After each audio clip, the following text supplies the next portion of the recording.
ನಮಸ್ಕಾರ, ನೀವು ನೋಡ್ತಾ ಇದ್ದೀರಾ ಫ್ರೀಡಮ್ ಟಿವಿ. ಇದು ಜನಸಾಮಾನ್ಯರ ಚಾನೆಲ್. ನಾನು ಅದಿತಿ. ರಾಜ್ಯ ರಾಜಕೀಯದಲ್ಲಿ ಈಗ ಉಪಚುನಾವಣೆಯದ್ದೇ ಸದ್ದು. ಬಾಗಲಕೋಟೆ ಮತ್ತು ದಾವಣಗೆರೆ ದಕ್ಷಿಣ ಕ್ಷೇತ್ರಗಳ ಅಖಾಡಕ್ಕೆ ಈಗ ಘಟಾನುಘಟಿ ನಾಯಕರು ಎಂಟ್ರಿ ಕೊಟ್ಟಿದ್ದಾರೆ.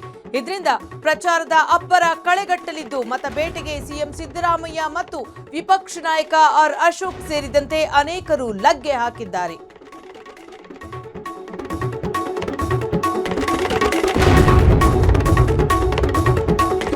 ರಾಜ್ಯ ಉಪಚುನಾವಣೆ ಕಣ ರಂಗೇರಿದ್ದು ಸಿಎಂ ಸಿದ್ದರಾಮಯ್ಯ ಖುದ್ದಾಗಿ ಅಖಾಡಕ್ಕೆ ಇಳಿದಿದ್ದಾರೆ.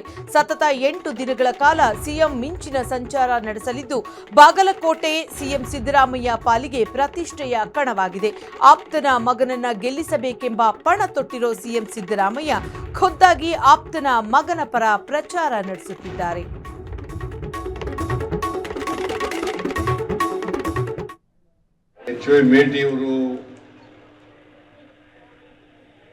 ನಿಧನರಾಗ್ತಾರೆ ಅಂತಕ್ಕಂಥದ್ದು ಯಾವ ಸೂಚನೆಗಳು ಇರಲಿಲ್ಲ, ಯಾವ ಚಿಹ್ನೆಗಳು ಇರಲಿಲ್ಲ. ಅವರು ಅಕಾಲಿಕ ಮರಣಕ್ಕೆ ತುತ್ತಾದರು.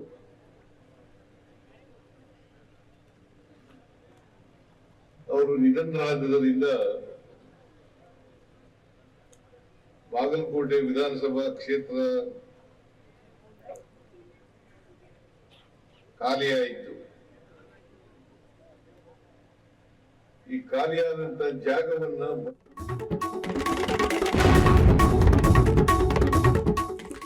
ಉಪಚುನಾವಣೆಯ ಕಣದಲ್ಲಿ ಈಗ ಮಾತಿನ ಯುದ್ಧ ಜೋರಾಗಿದೆ. ಒಂದೆಡೆ ಕಾಂಗ್ರೆಸ್ ತನ್ನ ತಂತ್ರ ಹೆಣೆಯುತ್ತಿದ್ದರೆ, ಇತ್ತ ಬಿಜೆಪಿ ರಾಜ್ಯಾಧ್ಯಕ್ಷ ಬಿವೈ ವಿಜಯೇಂದ್ರ ಭರ್ಜರಿ ಭವಿಷ್ಯ ನುಡಿದಿದ್ದಾರೆ.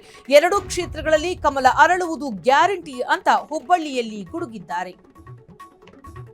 ಬಾಗಲಕೋಟೆನಲ್ಲಿ ಕಳೆದ ವಾರ ನಾಮಪತ್ರವನ್ನ ಸಲ್ಲಿಸುವಂತ ಸಂದರ್ಭದಲ್ಲಿ ನಾನು ಕೂಡ ಅಲ್ಲೇ ಇದ್ದೆ. ಕಾರ್ಯಕರ್ತರ ಒಂದು ಉತ್ಸಾಹ ಮತ್ತೆ ಮತದಾರರ ಒಲವು ಭಾರತೀಯ ಜನತಾ ಪಾರ್ಟಿಯ ಪರವಾಗಿದೆ ಅನ್ನೋದು ಮೇಲ್ನೋಟಕ್ಕೆ ಕಾಣ್ತಾ ಇದೆ. ಇವತ್ತು ಸಹ ನಾನು ಬೆಳಗ್ಗೆ 7 ಗಂಟೆಯಿಂದನೇ ದಾವಣಗೆರೆ ದಕ್ಷಿಣ ವಿಧಾನಸಭಾ ಕ್ಷೇತ್ರದ ನಮ್ಮ ಪಕ್ಷದ ಪ್ರಮುಖರ ಸಭೆಯನ್ನು ಕೂಡ ಕರೆದಿದ್ದೆ. ತದನಂತರದಲ್ಲಿ ಹಿಂದುಳಿದ ಸಮುದಾಯಗಳ ಪ್ರಮುಖರನ್ನು ಕೂಡ ನಾನು ಪ್ರತ್ಯೇಕವಾಗಿ ಭೇಟಿ ಮಾಡಿದ್ದೇನೆ. ದಾವಣಗೆರೆ ದಕ್ಷಿಣ ಕ್ಷೇತ್ರದಲ್ಲಿ ಈ ಬಾರಿ ಮತದಾರರ ಒಲವು ನಮ್ಮ ಬಿಜೆಪಿ ಅಭ್ಯರ್ಥಿಯ ಪರವಾಗಿದೆ. ಕಾರಣ ಏನು ಅಂತ ಹೇಳಿದ್ರೆ, ಮತದಾರರ ತಮಗೆ ಕೈಗೆ ಸಿಗ್ತಕ್ಕಂಥ ಒಬ್ಬ ಸಾಮಾನ್ಯ ಕಾರ್ಯಕರ್ತನಿಗೆ ಇವತ್ತು ಭಾರತೀಯ ಜನತಾ ಪಾರ್ಟಿಯನ್ನು ಅಭ್ಯರ್ಥಿಯನ್ನಾಗಿ ಮಾಡಿದೆ. ಕ್ಷೇತ್ರದ ಅಭಿವೃದ್ಧಿಯ ದೃಷ್ಟಿಯಿಂದ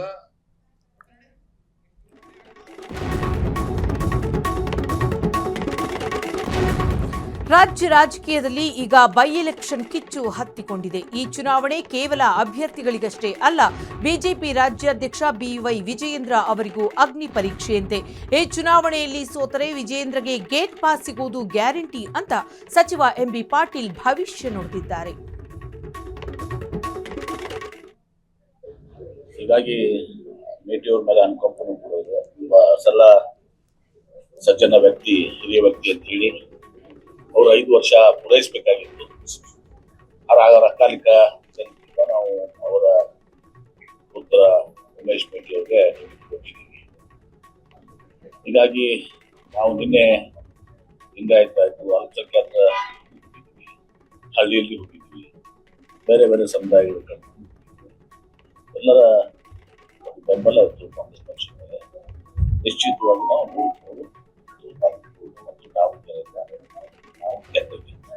ಸರ್, ಒಂದ್ ಕಡೆ 17 ಉಚ್ಚಾಟನೆ ಮಾಡಿದ್ದಾರೆ, ಜಯಂತಿ ಮಠದ ಋಣ. ಬಾಗಲಕೋಟೆ ಮತ್ತು ದಾವಣಗೆರೆ ದಕ್ಷಿಣದ ಬೈ ಎಲೆಕ್ಷನ್ ಅಖಾಡ ಈಗ ಅನಿರೀಕ್ಷಿತ ತಿರುವು ಪಡೆದುಕೊಂಡಿದೆ. ಪರಸ್ಪರ ಹಾವು ಮುಂಗೂಸಿಯಂತಿದ್ದ ಬಿವೈ ವಿಜಯೇಂದ್ರ ಮತ್ತು ಉಚ್ಚಾಟಿತ ಶಾಸಕ ಬಸವನಗೌಡ ಪಾಟೀಲ್ ಯತ್ನಾಳ್ ನಡುವೆ ದೋಸ್ತಿ ಶುರುವಾಗ್ತಾ ಇದೆ. ಯತ್ನಾಳ್ ಬಂದ್ರೆ ಸ್ವಾಗತ ಅನ್ನೋ ವಿಜಯೇಂದ್ರ ಅವರ ಒಂದೇ ಒಂದು ಹೇಳಿಕೆಗೆ ಇದೀಗ ರಾಜ್ಯ ರಾಜಕೀಯದಲ್ಲಿ ಸಂಚಲನ ಮೂಡಿಸಿದೆ.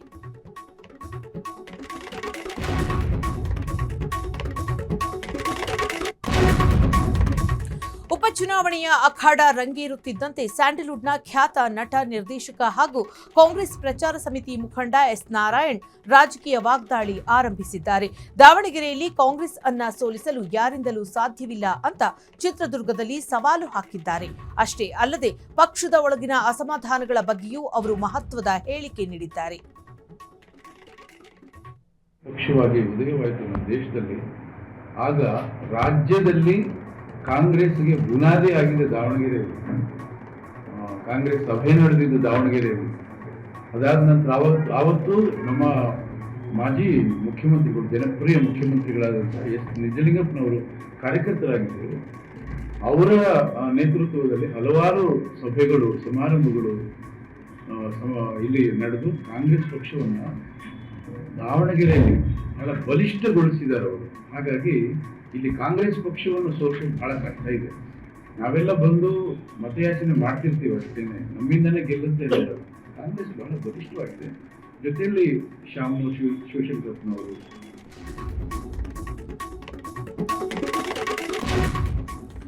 ರಾಜ್ಯದ ರಾಜಕೀಯದಲ್ಲಿ ಮಿಂಚುತ್ತಿರುವ ಡಿಕೆ ಶಿವಕುಮಾರ್ಗೆ ಕಾಂಗ್ರೆಸ್ ಹೈಕಮಾಂಡ್ ಅಸ್ಸಾಂ ಚುನಾವಣೆ ಗೆಲ್ಲುವ ಗುರುತರ ಜವಾಬ್ದಾರಿ ನೀಡಿದೆ. ಬಾಗಲಕೋಟೆ, ದಾವಣಗೆರೆಯ ಉಪಚುನಾವಣೆಗಿಂತಲೂ ಅಸ್ಸಾಂನಲ್ಲಿ ಡಿಕೆಶಿ ಹಣೆಬರಹ ನಿರ್ಧಾರವಾಗಲಿದೆ ಎಂಬ ಮಾತುಗಳು ಕೂಡ ಕೇಳಿಬರುತ್ತಿವೆ.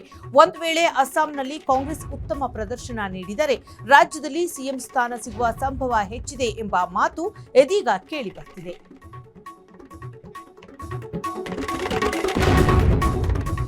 ಸಿಎಂ ಕಾನೂನು ಸಲಹೆಗಾರ ಎಎಸ್ ಪೊನ್ನಣ್ಣನ ಒಂದು ಮಾತು ಇದೀಗ ದೊಡ್ಡ ವಿವಾದಕ್ಕೆ ಸಿಲುಕಲಿದೆ. ಕೇರಳದಲ್ಲಿ ಚುನಾವಣಾ ಪ್ರಚಾರದ ವೇಳೆ ಮಾತನಾಡಿದ ಪೊನ್ನಣ್ಣ, ಬಾವಲಿ ಚೆಕ್ಪೋಸ್ಟ್ ಅನ್ನು ರಾತ್ರಿ 9 ಗಂಟೆಯವರೆಗೆ ತೆರೆಯಲಾಗುವುದು ಅಂತ ಭರವಸೆ ನೀಡಿದ್ದಾರೆ. ಸದ್ಯ ಸಂಜೆ 6 ಗಂಟೆಗೆ ಮುಚ್ಚಲ್ಪಡುವ ಈ ಗೇಟ್ ಅನ್ನ ರಾತ್ರಿಯವರೆಗೂ ತೆರೆದಿಟ್ಟರೆ ಕಾಡು ಪ್ರಾಣಿಗಳ ಗತಿಯೇನು ಅಂತ ಮೈಸೂರು ಭಾಗದ ಪರಿಸರ ಪ್ರೇಮಿಗಳು ಆಕ್ರೋಶ ಹೊರಹಾಕಿದ್ದಾರೆ. Program of the UDF, other than what is in the manifesto, is the 5 guarantees. In Karnataka, Congress government announced the 5 guarantees before elections in 2023. In May 2023, Congress government was formed. Sri Siddaramaiah ji became Chief Minister of Karnataka. In the first cabinet meeting, all the 5 guarantees, that is Graha Lakshmi, 2,000 rupees to every woman in the family, Graha Jyoti, 200 units free electricity, Annabhagya, 10 kgs of free rice, free bus ride to all the women, and then Yuvanidhi, which is a scholarship program for the youth. All ಹುಬ್ಬಳ್ಳಿಯ ವಾಣಿಜ್ಯ ತೆರಿಗೆ ಇಲಾಖೆಯ DC Bharat Hegde GST ಬಾಕಿ ಹೆಸರಿನಲ್ಲಿ petrol bunk ಮಾಲೀಕರಿಂದ ಲಂಚಕ್ಕೆ ಬೇಡಿಕೆ ಇಟ್ಟಿದ್ದರಿಂದ ಲೋಕಾಯುಕ್ತ ಬಲೆಗೆ ಬಿದ್ದಿದ್ದಾರೆ. ಪೆಟ್ರೋಲ್ ಬಂಕ್ ಮಾಲೀಕರೊಬ್ಬರು ನೀಡಿದ ದೂರಿನ ಆಧಾರದ ಮೇಲೆ ಲೋಕಾಯುಕ್ತ ಅಧಿಕಾರಿಗಳು ಕಾರ್ಯಾಚರಣೆ ನಡೆಸಿ ಆರೋಪಿಯನ್ನ ಬಂಧಿಸಿದ್ದಾರೆ.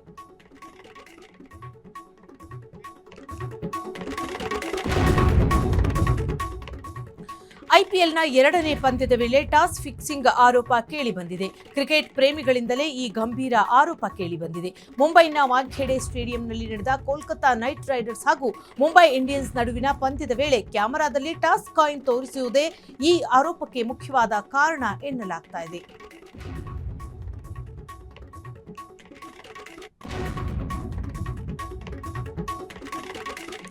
ಸಿಲಿಕಾನ್ ಸಿಟಿ ಬೆಂಗಳೂರಿನಲ್ಲಿ ಬೆಚ್ಚಿ ಬೀಳಿಸುವ ಘಟನೆಯೊಂದು ಬೆಳಕಿಗೆ ಬಂದಿದೆ.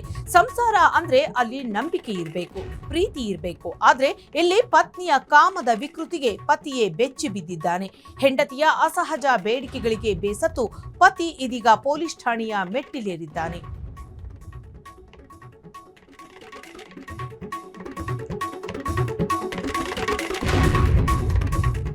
ಕಲಬುರಗಿ ಜಿಲ್ಲೆಯಲ್ಲಿ ಗ್ಯಾಸ್ ಸಮಸ್ಯೆ ದಿನದಿಂದ ದಿನಕ್ಕೆ ಉಲ್ಬಣಿಸ್ತಾ ಇದೆ. ಗೃಹ ಬಳಕೆ ಸಿಲಿಂಡರ್ಗಾಗಿ ಜನಸಾಮಾನ್ಯರು ಬೀದಿಗೆ ಬಂದು ನಿಲ್ಲುವಂತಾಗಿದೆ. ಅದರಲ್ಲೂ ಆಳಂದ ಪಟ್ಟಣದಲ್ಲಿ ಪರಿಸ್ಥಿತಿ ಕೈಮೀರಿ ಹೋಗಿದ್ದು, ಕಳೆದ 2 ದಿನಗಳಿಂದ ಜನ ಕೆಲಸ ಕಾರ್ಯ ಬಿಟ್ಟು ಗ್ಯಾಸ್ ಏಜೆನ್ಸಿ ಮುಂದೆ ಕ್ಯೂ ನಿಂತಿದ್ದಾರೆ.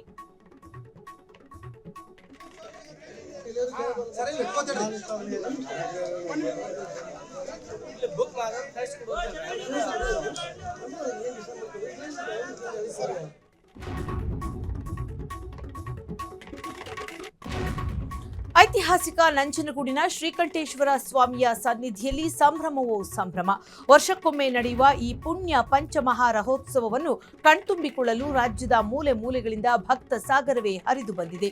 ನಂಜುಂಡೇಶ್ವರನಿಗೆ ಜಯವಾಗಲಿ ಎಂಬ ಉದ್ಘೋಷಗಳ ನಡುವೆ ರಥೋತ್ಸವಕ್ಕೆ ಚಾಲನೆ ಸಿಕ್ಕಿದೆ.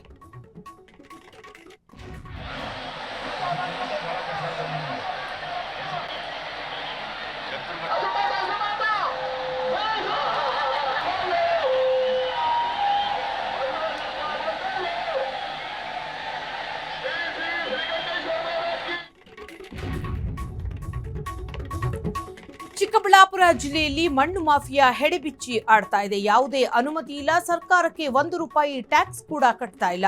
ಶಿಡ್ಲಘಟ್ಟ ತಾಲೂಕಿನಲ್ಲಿ ಲೋಡ್ ಗಟ್ಟಲೆ ಮಣ್ಣು ಕಣ್ಣೆದುರೇ ಮಂಗಮಾಯವಾಗ್ತಾ ಇದೆ. ಎಷ್ಟೆಲ್ಲ ನಡೀತಾ ಇದ್ರೂ ಅಧಿಕಾರಿಗಳು ಮಾತ್ರ ಜಾಣ ಮೌನಕ್ಕೆ ಶರಣಾಗಿದ್ದಾರೆ ಅಂತ ಜನರು ಆಕ್ರೋಶ ಹೊರಹಾಕಿದ್ದಾರೆ.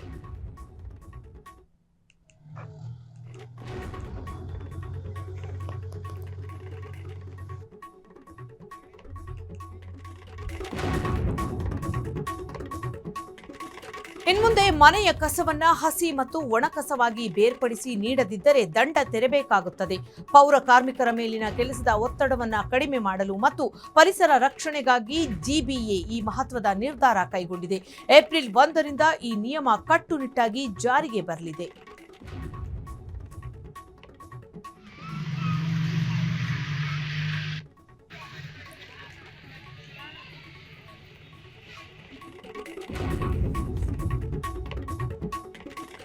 ಬಡವರ ಹೊಟ್ಟೆ ತುಂಬಿಸಬೇಕಾದ ಅನ್ನಭಾಗ್ಯ ಯೋಜನೆಯ ಅಕ್ಕಿ ಇದೀಗ ಕಾಳಸಂತೆಯ ಪಾಲಾಗ್ತಿದೆ.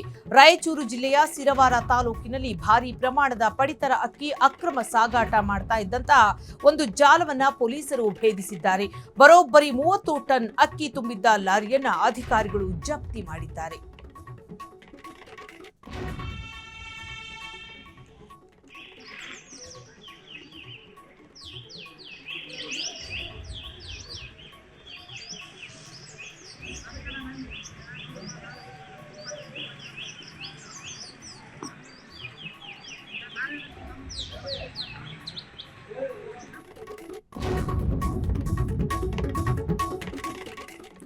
ಚಿನ್ನಸ್ವಾಮಿ ಕ್ರೀಡಾಂಗಣದಲ್ಲಿ ನಡೆದ ಆರ್ಸಿಬಿ ಸನ್ರೈಸರ್ಸ್ ಹೈದರಾಬಾದ್ ನಡುವಿನ ಐಪಿಎಲ್ ಪಂದ್ಯದ ವೇಳೆ ಅಭಿಮಾನಿಗಳಿಗೆ ಭಾರೀ ಶಾಕ್ ಎದುರಾಗಿದೆ.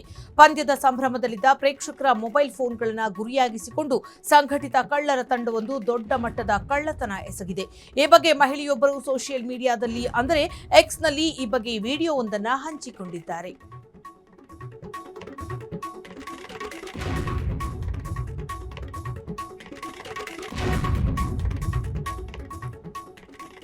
ಬೆಂಗಳೂರಿನಲ್ಲಿ ಮನೆ ಮಾಲೀಕ ಮತ್ತು ಬಾಡಿಗೆದಾರರ ಮಧ್ಯೆ ಮಾರಾಮಾರಿ ನಡೆದಿದ್ದು, ಕೇವಲ 1 ವಾರದ ಹಿಂದಷ್ಟೇ ಬಾಡಿಗೆಗೆ ಬಂದಿದ್ದ ಅಮಾಯಕ ಕುಟುಂಬದ ಮೇಲೆ ಮಾಲೀಕರು ರಾಕ್ಷಸಿ ಪ್ರವೃತ್ತಿ ಮೆರೆದಿದ್ದಾರೆ.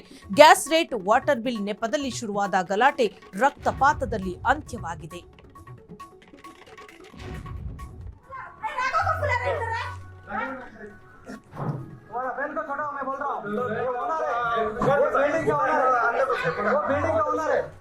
वो बिल्डिंग का ओनर है। तुम्हारा बहन को छोड़ो, मैं बोल प्ले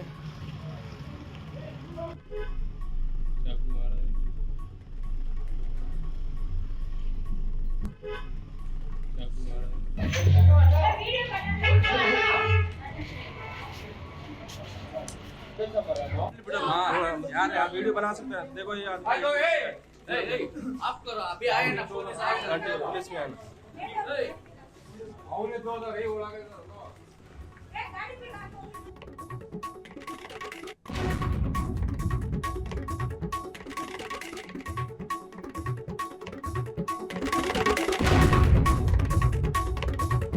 ಚಾಮರಾಜನಗರದ ಮೂಡಲಧ್ವನಿ ವೃದ್ಧಾಶ್ರಮದಲ್ಲಿ ವೃದ್ಧರ ಸ್ಥಿತಿ ಅಯೋಮಯವಾಗಿದೆ. ನಡೆಯಲು ಶಕ್ತಿ ಇಲ್ಲದ ವೃದ್ಧರೊಬ್ಬರು ಇದೀಗ ಬಕೆಟ್ ಹಿಡಿದು ನೀರು ಹೊರುತ್ತಿದ್ದಾರೆ. ಕಳೆದ 1 ವಾರದಿಂದ ಸ್ನಾನ ಮಾಡಿಲ್ಲ, ಬಟ್ಟೆ ಒಗೆದಿಲ್ಲ ಅನ್ನೋದು ಈ ಅಜ್ಜ ಅಜ್ಜಿಯರ ಅಳಲು. ಎಷ್ಟೆಲ್ಲ ಆಗ್ತಾ ಇದ್ರೂ ಆಡಳಿತ ಮಂಡಳಿ ಮಾತ್ರ ವಿಚಿತ್ರ ಸಮರ್ಥನೆ ನೀಡುತ್ತಿದೆ.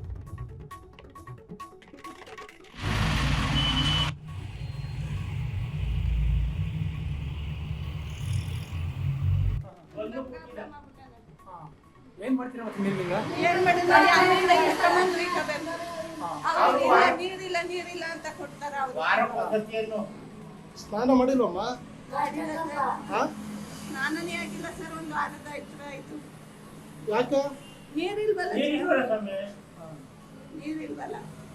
ಬಟ್ಟೆ ಕೊಡ್ತಿಲ್ಲ, ಬಟ್ಟೆಗಳು ಕೊಡ್ತಿಲ್ಲ. ಯಾರು? ನಾನೇ ಹಾ.